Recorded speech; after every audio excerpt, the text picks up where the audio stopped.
What is up, fellow sickos? I am Dan Favale coming at you once again with Morten Jensen of the NBA podcast fame, of Yahoo Sports fame, of Forbes' fame, and of OnlyFans celebrity. We're back to talk a little bit about those NBA Finals thingamabobs that are going on at the moment. Tied 1-1 after a Game 2 quasi beatdown by the Thunder at the expense of the Indiana Pacers. We're going to just get into some thoughts, overarching questions.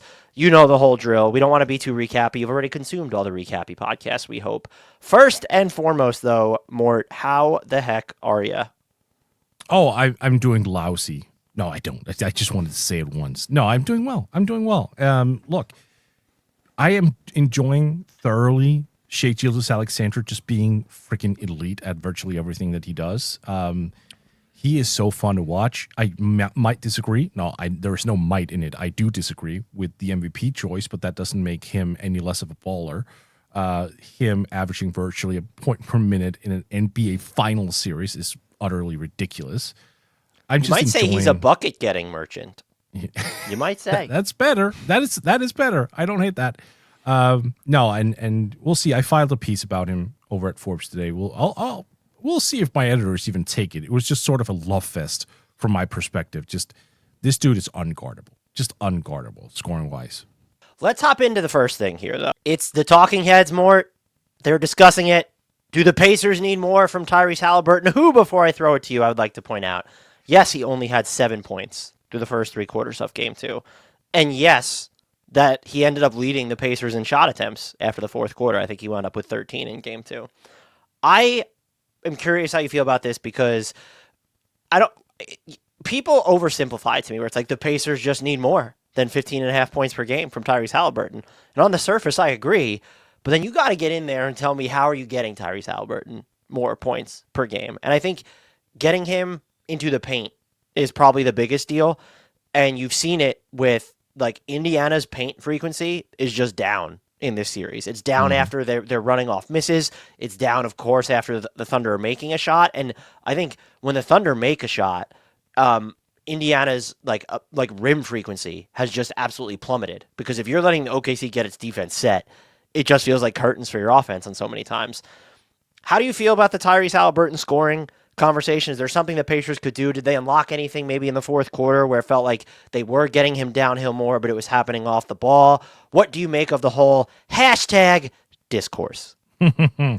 So I did a Danish episode about this earlier today, and I am on the side of let's see if he can't be activated a little bit better.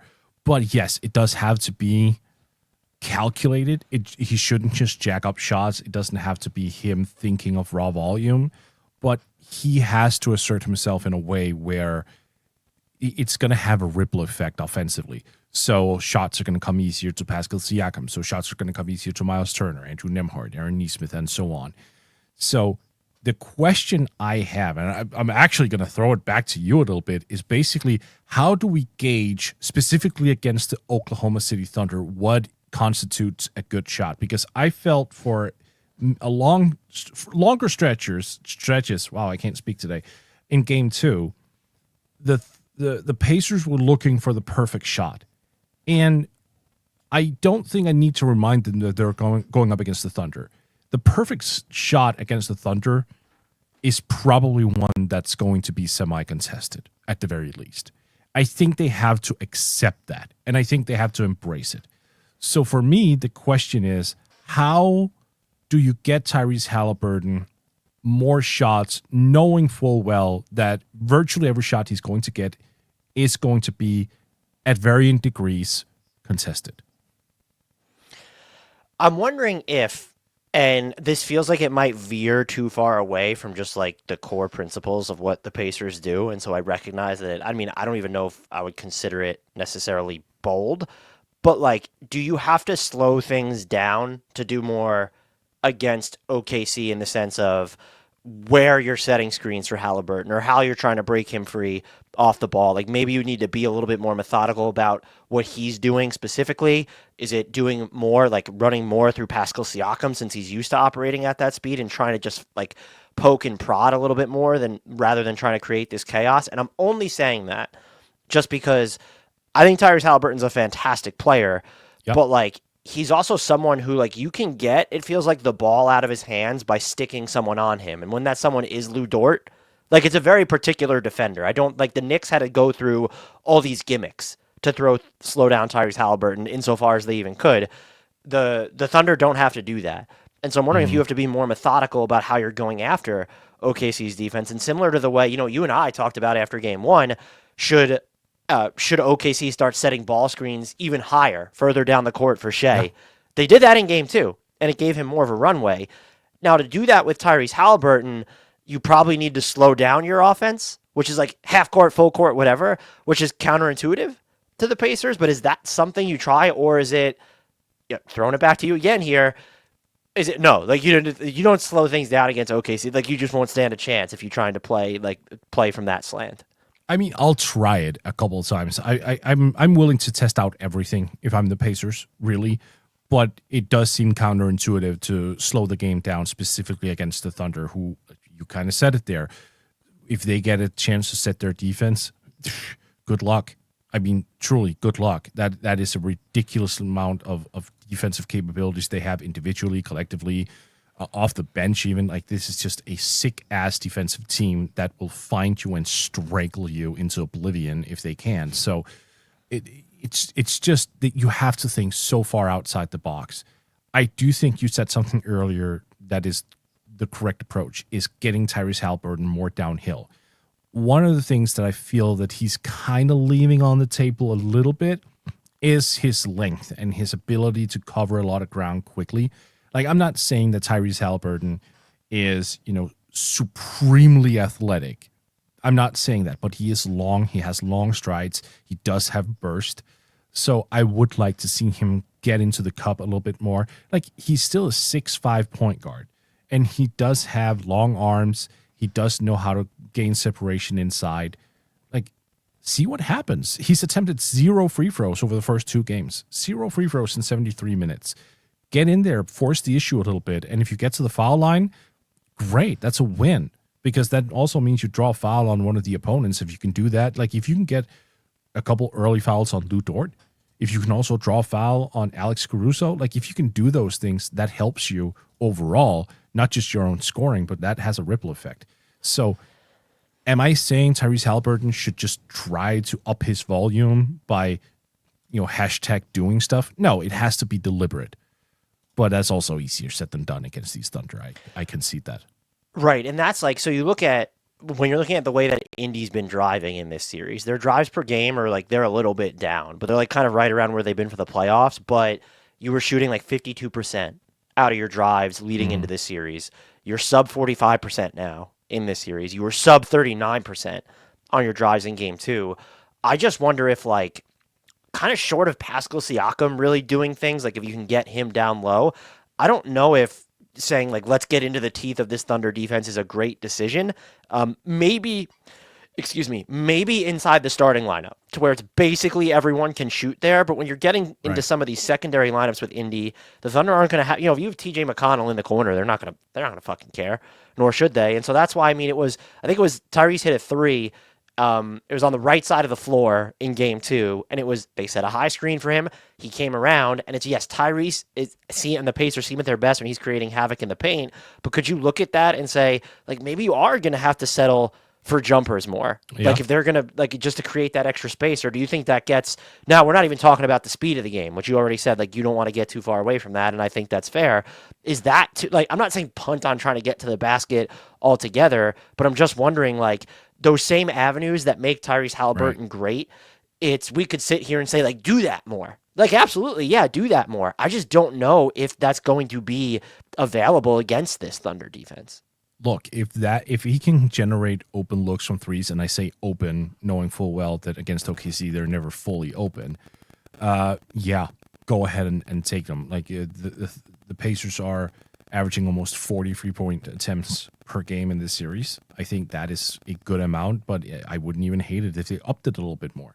Now, some will say, oh, then you're just playing the math game. Fuck yeah, I'm playing the math game. In the NBA Finals, fuck yeah, I am. Absolutely. If I can win the math game and I win the game, no one's going to talk about that in the history books. I promise you. That's not going to be a thing. If I can get in and just establish a hardcore 3-point based offense, and my star player is draining 6 or 7 threes in a game, yeah, I'm doing that. The thing is, the Thunder are so good at kind of sniffing stuff out, especially if it's worked once or twice, and then they'll throw different coverage in there. They'll throw different looks in. So, like, Tyrese will go up against Shai, Caruso, Dort, Wallace, like you name it. And those are just different looks. And those are also players who defend differently. So if you get a step, if you're Tyrese Haliburton and you get off that initial screen and you have enough space to get the shot off against Kayson Wallace, who's a little bit smaller and who might play, defense just a smidge off of where Caruso would be, cool. Is that going to work against Caruso? Is that going to work against Shai? Maybe not. So it depends on who's up against him as well. This is why I'm still not pivoting off my Thunder pick for this series, despite the game one surprise. It just seems like such a Mount Everest to climb, even still. I think the only other thing, and I don't know if this is actually as extreme when you look at how they've used Tyrese Haliburton this year, like his off-ball percentage this year was a lot higher than it was last year. And I think a lot of that had to do with it probably shifted immediately after that Buddy Hield trade to Philadelphia last season. Do you do more of that to where it's, because if you're, and I think we both agree that, like, if you can get Tyrese Haliburton just into the lane, shit could even be contested. And it's like, well, at least you feel good that he has gotten downhill. It's probably easier for him to do that off the catch, maybe against a tilted defender or an entire tilted defense. And that's how he got like one of his best buckets of the night. Whereas I think it was Andrew Nembhard gets into the teeth of the defense. You set a screen for Andrew Nembhard. He gets going downhill. Like the Thunder stymie it, but he kicks it out to Tyrese Haliburton and he's attacking. Yeah, J-Dub is there, but like you're still getting the chance to attack really quickly off the catch. So that maybe does that blend the like a bit of everything to where it's okay. The Pacers have maybe slowed down a bit. They've taken the ball out of Tyrese Haliburton's hands, which I think the Thunder might constitute as a victory, but you're still putting Tyrese Haliburton in a place where he can make a super quick decision. And so that might be something I'd like to see more of. But if we're sitting here also and saying like, well, Tyrese Haliburton's struggling to drive against the Thunder, we're now displacing that burden onto someone else. And in theory, it should just be easier because that player is not going to have, again, in theory, as good of a Thunder defender on him. Where it's like driving against Lou Dort is different, or Alex Caruso is different than driving against whether it's a Kayson Wallace or if you have a big on you. So that might be something for them to explore a little bit more. And none of this to me is to say, by the way, like this isn't easy. Both of these teams are here for a reason. The Thunder specifically have a like terrifying defense for a reason. I don't know that there's an answer, but I think what's unfair is to say like Tyrese Haliburton isn't doing enough. I think what's fair to say is they need him to score more, but it's not just on Tyrese Haliburton to put up more shots. That is reductive. The Pacers need to find a way to put him in advantage situations insofar as you can even create them against this defense. I have a question for you. Nope. The answer is no. Let's move on. Yeah, it might be no. We're going to go back to the 90s a little bit here. No, the answer is definitely no then. Sorry. So Gary Payton, obviously one of the best post point guard players of all time. He made it such a good habit of getting into the post and using that as a passing hub sort of way. Like that was a great way, or a great place rather, for him to initiate playmaking, because people knew he was strong. They knew he could kind of shoot over guys. They knew he could get buckets close to the rim, also off of post-ups. So he would leverage that into the playmaking. Now we're seeing over the first 2 games, Tyrese Haliburton a grand total of 12 assists over like the first 2 games and eight turnovers. That is below his usual rate. Is there something to the idea of actually throwing him into not the high post, not the low post, probably the high post, if anything, and trying to turn him into more of a facilitator, like at the elbows? Would that open up the floor? I don't know. I just feel like if you do that, I think it makes it too easy on the Thunder defense. Like, what do you think would be the primary benefit if they did that? Well, I mean, considering he's the best by far playmaker on both teams, honestly, the best playmaker in this series, I'm wondering if he's able to spot that split second where Siakam or Nemhard or Neesmith or Turner or Toppin or whoever makes that little strong cut. And, I concede fully that OKC is probably the best defense in the league when it comes to also identifying those movement patterns and closing them off. But with Tyrese, I trust that he's able to make that split-second decision, that split-second pass, and just get the ball into those guys cutting. And it doesn't even have to be a finished play. Like, those guys can try to get fouled. Those guys can skip the ball across the baseline to an open corner shooter, something like along those lines. I just want to see some way, somehow, the ball get inside, deep in the paint, and be that through Tyrese making cuts from the elbow, be that Tyrese driving into the paint and dishing off. Like, I honestly don't care. I just want to see paint touches. Honestly, I'm probably not against trying everything, but that feels so foreign to what the Pacers would typically do. He's had, in the postseason, he's had 10 elbow touches so far. And the other thing I probably wouldn't love about it is whether, if he's going to be stationary, I just feel like that's a win for the Thunder. And like when you do it when he's beyond the arc, it's a little different because there's sort of that pull. And he'll still have that pull at the elbow, but it seems like the Pacers are going to be at their most dangerous leveraging his motion on the ball or away from the ball. So that seems counterintuitive, but I say that also noting that I'll try anything against the Thunder defense. And you know what? Maybe Rick Carlisle will too. It's interesting you mentioned the stagnation. That's my one concern as well, because you can't move him around if he's at the elbow he's seeking, right? And that was one of the issues that Kobe had for a while too when he set up camp at the elbow, was he just sort of stood there and everyone else were ball watching or waiting for a kick out. There wasn't always a lot of movement, and you always needed him to be in movement because that was the better version of him. And I don't think it's any different with Tyrese Haliburton. I'm just trying to come up with something because I don't think Game 2 was in any way an encouraging offensive performance by the Pacers. Like, I'm getting nervous if I'm them. Yeah, so he's had, I looked at the regular season and playoffs combined. He's had 27 elbow touches all year. Oof. So we're talking about 100. We're talking about exactly 100 games now, right? Yeah. So that would be just so foreign. I'm curious to see just what they're going to try in Game 3 and moving forward, because I think you need. I mean, we saw hints of it like in Game 1 when they're like kind of spearheading that comeback. Like, he's hitting threes, or if he's getting into the lane, I think the Thunder are built to take away that. I don't know what the answer is, but that's why I'm not a head coach in the NBA. But I do think they're going to need to find a way to unlock, even if it's not him putting up raw numbers, the chaos that he creates when he's able to get into the lane or when he is scoring. It opens things up for everybody else on the team. The other thing that we're going to talk about with the Pacers before, like a little Thunder-specific talk, I'm just trying to figure out, like, okay, well, what else can they do here? Because this isn't just a Tyrese Haliburton thing. And I'm kind of wondering, do you need to, like... I want to be cognizant of saying, like, oh, you need to just play, like, your main guys more. Because what's gotten you here the entire season is your depth. The way that you play it requires depth. But I kind of look at it, Miles Turner, just quietly, I know he's not been the bee's knees essentially on offense this year, but he has been big for them on defense. The Thunder are still shooting under 45% on twos with him on the court. The fact that the Pacers were only outscored by 4 points with him on the court in Game 2, like, that's kind of a big deal because they end up losing it by, 15? So 16, excuse me. Do we need to just see more Miles Turner towards, hey, like, this isn't someone who's used to playing like 40 minutes, but you might need to do that? Or is it just to get away from... So, first of all, wasn't Thomas Bryant not supposed to play until Game 3?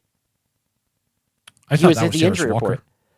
Oh, Jarris Walker. Yeah, duh. What's wrong with me? It was Jarris Walker with the injury. I apologize, everybody. But, I don't think this is a Thomas Bryant series, and I'm starting to wonder.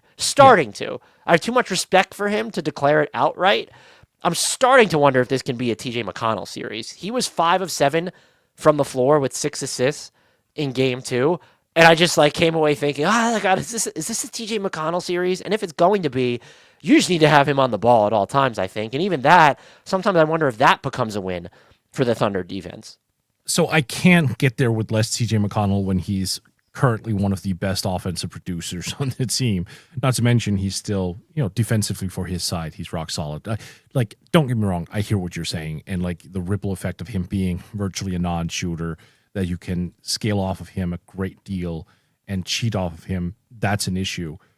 But given how much this team just is going to struggle moving forward and offensively, as I suspect, because if game 2 was any indication, I'm just going to need someone who comes off the bench for X amount of minutes and just generates points. And then I don't care if it's like 9-foot pull-ups, and I don't care if it's, not quote-unquote the most efficient shots out there.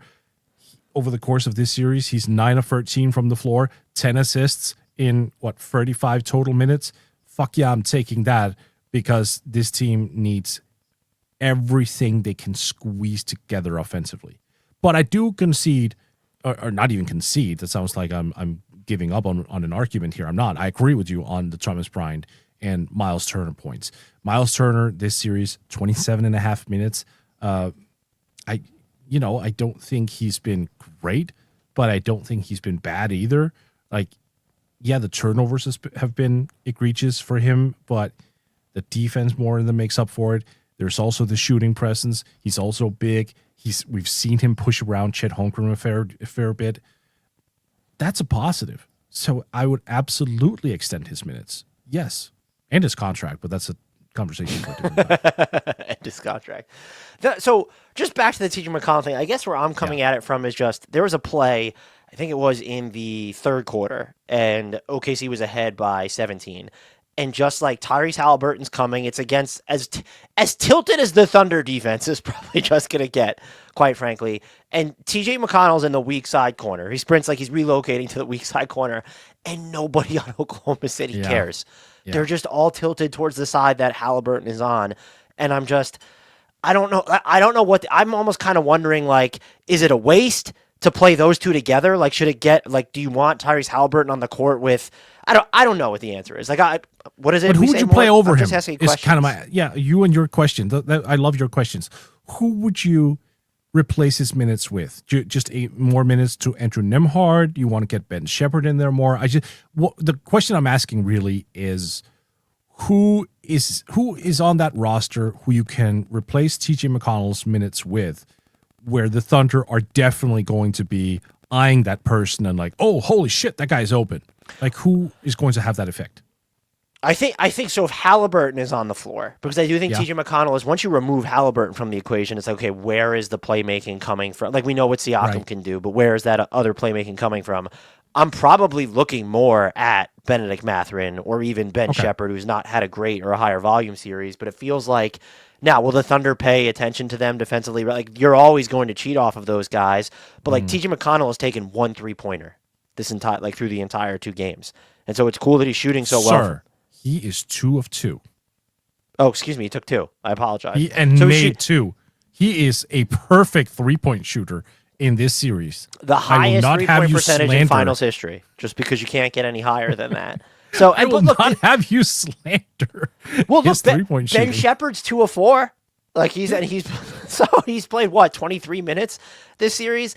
I want to make clear, I don't have a great answer for it. I think that you need to lean into Miles Turner in this series, and I understand that that's not the minutes load is what the minutes load is, but I kind of look at it and say, I mean, you're in the finals. Like, it probably wouldn't hurt to, and I know this number is repressed because of how game 2 went, but like 27.4 minutes for Miles Turner, like there's room to bump that number up. What did he? Do you know what he ended up logging in game 1? Is obviously the more accurate view of that. So let me just look it up. So that would be like, just because he's clearly made some of Oklahoma City's defense uncomfortable, and they did find ways to get, offense uncomfortable, and they did find ways to get Chet Holmgren going. He played 28 minutes in their victory. 27 on. Okay, I was checking ESPN. It says 27 minutes. So 27, 28. Like, I'm sorry, like you bump that up to 35 immediately is what I. Yeah, and he wasn't even in foul trouble, so there's no justification. Right. I think that's probably the most obvious adjustment. Even more so, we're trying to figure out how do we get Tyrese Haliburton. Like the most obvious adjustment for the Pacers just might be more Miles Turner, who's been absolutely spectacular for them. I think, or I should say, mission critical for them defensively. And I think he was amazing defensively in game 1 specifically. Yep. Anything else on the Pacers before we move on to the Thunder? Yeah, one thing. I really want to get Obi Toppin more involved off the bench. That supports your play. That supports the whole play Thomas Bryant less thing, right? It does. He obviously had a very rough game 2 after a very strong game 1. So I would like to see him get more downhill. He's one of those dynamic power forwards who can shoot the 3, but can also grab oops and like get into the teeth of the defense, who is supremely athletic. I want to see the Pacers leverage his athleticism a little bit more. I want to see them activate his size because, after all, he is 6'9", 240 or something along those lines. He's a big, wide body. He can actually put the ball on the deck and he can attack on straight on lines. And I do think there is merit in him just being primed as, going into game 3, just basically letting Toppin know, we are giving you the green light to just attack the fucking rim. We are giving you the green light to facilitate actions inside because we are going to need to pressure the ever-living shit out of the Thunder defense, and that means you have to be on. I think that's fair. Anything to, I guess, kind of give you, you worry about the defense, but I think at this point it's like you want your offense to be in its wheelhouse, and Obi Toppin plays right into that for sure. The only other note I think I would have on the Pacers is, how do you feel about any of like the secondary lineups? Like the one where it's, we're seeing Siakam without Tyrese Haliburton on the floor and they feel like they're over-indexing on starters. So it's like Turner, Siakam, Nembhard, Mathurin, and McConnell for this series. -40 net rating in 4 minutes. Is there like, I guess the question I'm asking, you're Rick Carlisle. We know Tyrese Haliburton's not going to play the entire game. How are you fleshing out your best non-Haliburton lineup, like around Siakam specifically?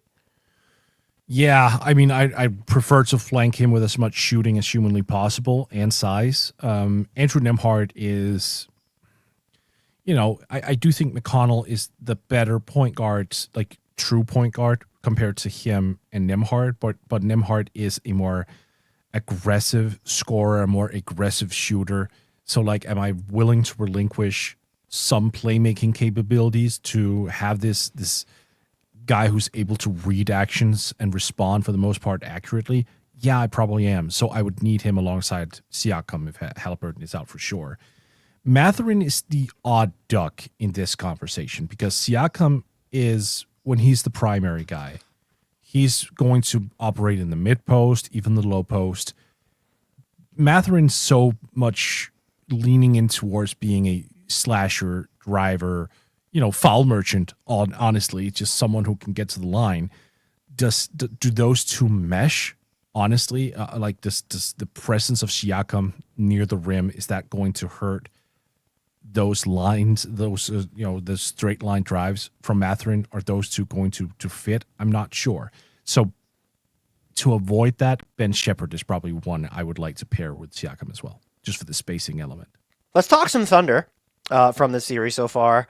What are you thinking about when it comes to OKC? I mean, look, you had it right there. Getting Aaron Wiggins and other scores involved in the offense. I've been calling for Aaron Wiggins for a while now in this postseason. I thought he's been dramatically underutilized. This is a guy who really has become one of the better offensive producers at the wing position in the NBA this season and last. So I was always a little curious how I don't want to say he fell out of the rotation, but he was playing like 10, 12 minutes at one point, at least in the playoffs, where I was like, that seems wrong. That seems like Mark Daigneault needs to up that, because this Thunder team outside of Hartenstein and Holmgren, it's not necessarily like a big ass lineup. I mean, Alex Caruso is 6'5", Kayson Wallace is 6'4", Lou Dort 6'3", Isaiah Joe, who also gets minutes, 6'2", 6'3". It's not, an enormous lineup. J-Dub, 6'5". So I like having a wing in there with legit size who can handle the ball, who can shoot off the catch, who can also shoot off the dribble, by the way, who would just sort of, you can throw in and just wreak havoc for 10 minutes here, 12 minutes there, and just be this constant producer offensively. So I was very, very happy to see him get a real shot in game 2. And also make the most of it. So, yeah, you cannot allow yourself to get Aaron Wiggins back in those 10 to 12 minute ranges anymore. You need to play him. You don't ever have to sell me on more of Aaron Wiggins. I'm already sold. As soon as you mention his name, I'm right there. I thought they Right. also did a good job of putting it like earlier on in the game for sure. I'm actually surprised that Chet Holmgren didn't finish with more points. But he like putting him in spots where he could score, like in this first half, specifically the first quarter, specifically getting him like moving a little bit more, and he seemed a little bit less hesitant, like making decisions. The other thing I'm kind of wondering, and they did go to it more, but like I love the quote unquote dual big looks for them in this series. I know the thought process in changing the starting lineup is maybe you don't do that, but they are more through 12 minutes of having at least two of Isaiah Hartenstein, Chet Holmgren, and Kenrich Williams on the court in this series. They're a plus 16 in 12 minutes. Yeah. That's insane. Remember when people were saying this isn't going to be an Isaiah Hartenstein series? Play him more. I think you could. I mean, but that's a by the way, that's like a 70 net rating. So we're dealing with an incredibly small sample size, but that is insane. I think there's room to play Hartenstein more, and the way you do that is no, it's not necessarily play Chet less. It's you can go to these dual big looks even more. And so like it's we're talking about a lot of things that what would Indy like be able to do to get better against the Thunder. There is this for me, this sense of like, okay, the Thunder are up 1-1. They're tied 1-1. I'm sorry, excuse me. They've had monster leads in each of these games, and it just still feels like there's things that they can clean up that aren't necessarily like these errors that are being forced by the Pacers. It's you could play Hartenstein probably more than 22 minutes if you wanted to, or sprinkle in, maybe if you don't want to play him more for some reason, maybe you sprinkle in like, okay, this can be a Kenrich Williams series. So I like the dual big look for them, and it's not necessarily like all of their bigs. Hartenstein's probably the least. I'm calling Kenrich Williams a big. Sorry, we're going there. He's been like a big in OKC for the past like half decade. The way he plays, these aren't guys that are going to get exploited. Like maybe Hartenstein can in certain instances, but you're also just, especially during the Chet minutes, you're insulating Chet against like having these assignments where he doesn't feel totally comfortable going up against centers necessarily at either end of the floor. Like you just said that there are periods where Hartenstein might be, you didn't say exposed, but where his flaws might be obvious or whatever. Like where? That is my question, because we're in an NBA now where size has returned, and he more than anyone embodies that. Like he gives you the big man stuff. He gives you the rebound. He gives you the physical presence. He gives you the scoring near the rim, and he even gives you playmaking. Like, even if occasionally he'll be stranded on an island against some perimeter player, I'm still going back to that well. Like, I'm not going to panic and sit him down because, oh, he got burned once or twice. Okay, sure. But if he took away 5 layups and he out-rebounded his opponent significantly and just kept getting those additional possessions, why would I care? Like, then he just won the matchup pretty thoroughly. Yes, I would agree, but I do think like that's a legitimate concern. Is if if we're talking about if the Pacers are maybe gonna not slow things down necessarily, but they're gonna try and be more methodical about how they're getting separation for Tyrese Haliburton.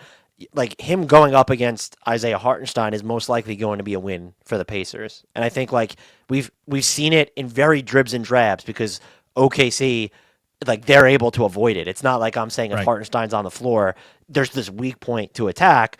But, like, so even in game 2, he spent 30 seconds total, the matchup data says, like, as a partial defender of Tyrese Haliburton, and the Pacers as a team in those stretches scored 8 points. Yeah. So, like, or excuse me, they scored 9 points. So that's, like, it's just something to think about. I just don't think it's, I do side with you. I don't think you're going to end up losing in net for the series, but I'm assuming, like, that's the concern going through. And even in that, but I would say, let's say you are concerned about that as OKC, or let's say that really is a win for the Pacers. Doesn't Kenrich Williams kind of like, if it's Kenrich Williams and Chet, like, well, what is happening? Like, what is Kenrich Williams, I want to be clear, is not as big as Hartenstein. And so if you're looking for that rebounding bump, but if you are worried about Hartenstein being, again, in quotes, attacked by the Pacers, like Kenrich Williams is not someone that's going to be dusted like that. Right. No. His movability is too good to that. Yeah. You got any other thoughts on the finals? Has anything about this, we ask this after every time we record, has anything you see now after game 2 changed the way you feel about this series? No. Things are just being somewhat iterated to me in terms of like how size is playing a more of a factor again. Rebounding, major key. Now, remember there were a couple of years when people were making this argument that, oh, NBA teams have completely deprioritized rebounding, which was, by the way, always baloney. Like, yeah, they may have given up on some offensive rebounding philosophies, but rebounding is as important as ever. I will never get off of that. I will die on that hill. And I think this series, once again, just proves that. Can I ask in what way? Just in general, when it comes to securing defensive rebounds and getting out, like in these series now, especially nowadays when the league has become this 3-point oriented and games can be swung in the manner that they can, having players who are able to just secure defensive rebounds instead of, letting the long rebounds leak out and whatnot, it just stops the bleeding. And that's what you need so often. It allows you to slow the pace down, needs you to run things at your own pace. It gets you a chance to just exhale instead of letting an oncoming outburst just take you.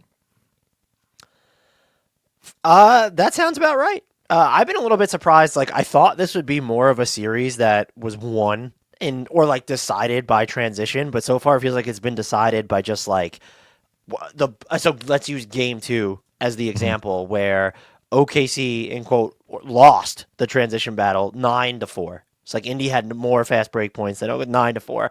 I just thought we'd have a game where that number kind of explodes, or it's both of them kind of exploding. But that probably speaks to the IQ and the defense of both of these teams for those numbers not to be higher. We probably should have talked about Shai, especially when I started up the entire podcast, just bathing him in praise. But you know what? It's become this thing that's just, we know. The secret is pretty much out after you won MVP. We know. But that dude is ridiculous. Just ridiculous. Oh, he's absurd. And it's just like every time he takes one of those like elbow jumpers, if it doesn't go in, I'm legitimately shocked on the inside. But it's more than that. It's like, you know what? Screw it. Let's get into it. It's more than that. It's when he snakes the pick and roll, you just never know whether he's seeking the midi or he's setting you up, like lulling you into a false sense of security where you're like, oh, he's going to pull up in a minute, so I better stick to him. And then he just blows by your ass and gets to the rim or draws a foul or whatever. Like, there's no way to fully understand what he is about to do because of that footwork, which is bloody gorgeous. Like, there's no way you know. He'll dribble, he'll like have this hang dribble, he'll like look at your feet as well. If your left foot is just an inch in the wrong direction, like he'll abuse it. He's just so freaking smart. And he's made more, by the way, I think, and Caitlin Cooper had this stat, I believe, by the way, that OKC set their highest average, like, screens in terms of distance away from the basket in game 2. So giving him that extra runway makes him more dangerous. And what even makes him more dangerous is if you have one or two members of the supporting cast, like, going and able to do their own things against tilted defenses or just hitting shots, Shai Gilgeous-Alexander becomes that much more dangerous as well because you can't just kitchen sink him on every possession. Nope. Can you tell our listeners where they could find you and all the work that you do before we get out of here? You can find me over at Blue Sky at MSJNBA. You can find my work over at Yahoo Sports and Forbes. I have the podcast, the NBA Podcast. And also, if you're into Danish stuff, as Tom Chambers once told me, you can go listen to Buzzer Beater. Until next time, and as always, we with the shout out to the one, the only, the legendary, the indelible, the player who really could have tilted the outcome of these finals, had one of these teams been smart enough to sign him, Mr. Frank Ntilikina.